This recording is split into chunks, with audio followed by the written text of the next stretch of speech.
सुबह की पहली किरण के साथ जब मोहन अपने खेत पहुंचा तो उसकी आंखें फटी की फटी रह गईं। जहां कल तक धूल उड़ती थी, आज वहां घुटनों तक ऊंची हरी भरी फसल लहलहा रही थी। बड़े बड़े चमकदार आलू और मोतियों जैसे मटर के दाने। तभी वहां से काला गुजरा। काला हैरानी और चिढ़ के साथ, अरे मोहन, ये क्या तमाशा है? कल शाम तक तो यहाँ मिट्टी उड़ रही थी और आज एक ही रात में इतनी बड़ी फसल। कौन सा गड़ा हुआ खजाना हाथ लग गया है तेरे? या कहीं शहर से कोई चोरी का माल लाकर यहाँ गाड़ दिया है? नहीं काला भाई, ये ना कोई चोरी है और ना कोई तमाशा। ये तो ऊपर वाले की मेहरबानी है। कल एक घायल चिड़िया की मदद की थी, बस उसी की दुआओं ने आज ये रंग दिखाया है। देख भाई, कितने सुंदर आलू और मटर है। तू भी थोड़े घर ले जा। दुआएं? चिड़िया मुझे बेवकूफ समझता है। ये जरूर कोई काला जादू है। जोर से, मुझे तेरे खैरात की जरूरत नहीं है मोहन। याद रख, जो रातों रात उगता है वो रातों रात ढल भी जाता है। काला के मन में शांति नहीं थी। वो जानना चाहता था कि मोहन को ये सब मिला कैसे। वो बिल्ली के कदमों से मोहन के टूटे हुए घर के पीछे पहुंचा और खिड़की से कान लगाकर सुनने लगा। अंदर मोहन, बिमला और माँ बातें कर रही हैं। मोहन, मुझे अब भी यकीन नहीं होता।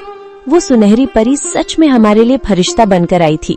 उसने कहा था ना कि जब तक दिल साफ रहेगा ये फसल बढ़ती रहेगी।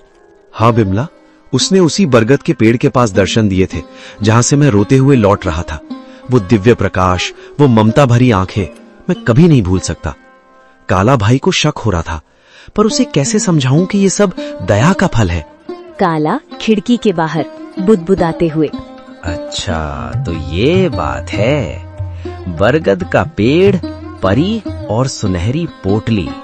अगर उस भीख मंगे मोहन को परी मिल सकती है तो मैं तो उससे कहीं ज्यादा चालाक हूँ। मैं भी कल उसी पेड़ के पास जाऊंगा और उस परी से सब कुछ छीन लूंगा। काला सुबह सुबह उसी बरगद के पेड़ के नीचे पहुंच गया। उसने एक जाल बिछाया और एक चिड़िया के आने का इंतजार करने लगा। उसने सोचा कि वो किसी चिड़िया को घायल करेगा और फिर उसकी मदद का नाटक करेगा। कहाँ है वो परी? ओ चिड़िया, बाहर निकल। देख, मैं तेरे लिए कितने दाने लाया हूँ। बस एक बार मेरे सामने आ जा और मुझे वो मखमली पोटली दे दे। मुझे आलू मटर नहीं, मुझे सोना चाहिए, चांदी चाहिए। मैं उस मोहन से बड़ा आदमी बनना चाहता हूँ। काला घंटों चिल्लाता रहा। कभी रोने का नाटक करता तो कभी लालच में पेड़ की टहनियां हिलाता, लेकिन वहाँ सन्नाटा छाया रहा। अचानक एक तेज ठंडी हवा चली और एक आकाशवाणी हुई।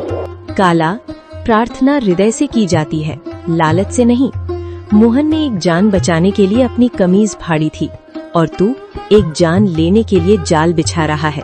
जा, तुझे कुछ नहीं मिलेगा क्योंकि तेरा मन ईर्ष्या की राख से भरा है। लालच की फसल कभी मीठी नहीं होती। नहीं, ये नाइंसाफी है। उस गरीब को सब कुछ और मुझे कुछ नहीं। अगर मुझे नहीं मिला तो मैं मोहन का भी कुछ नहीं रहने दूंगा।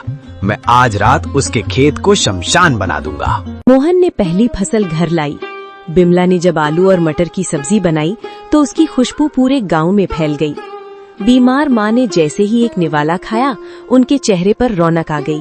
पिताजी, ये आलू तो बहुत मीठे हैं। क्या ये सचमुच हमारे खेत के हैं?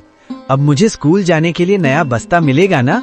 हाँ मेरे बच्चे, अब हम कभी भूखे नहीं सोएंगे। बिमला देखो, भगवान ने सुन ली। आज माँ की आंखों में चमक देखी? ये उन जादुई बीजों का ही प्रताप है। बिमला आंखों में आंसू भरकर, मैं तो डर गई थी मोहन। मुझे लगा था कि गरीबी हमारी पहचान बन गई है, लेकिन आज पहली बार लग रहा है कि हमारे घर में भी लक्ष्मी ने कदम रखा है। पर मुझे उस काला से डर लगता है। उसकी नजरें हमारे खेत पर जमी हैं।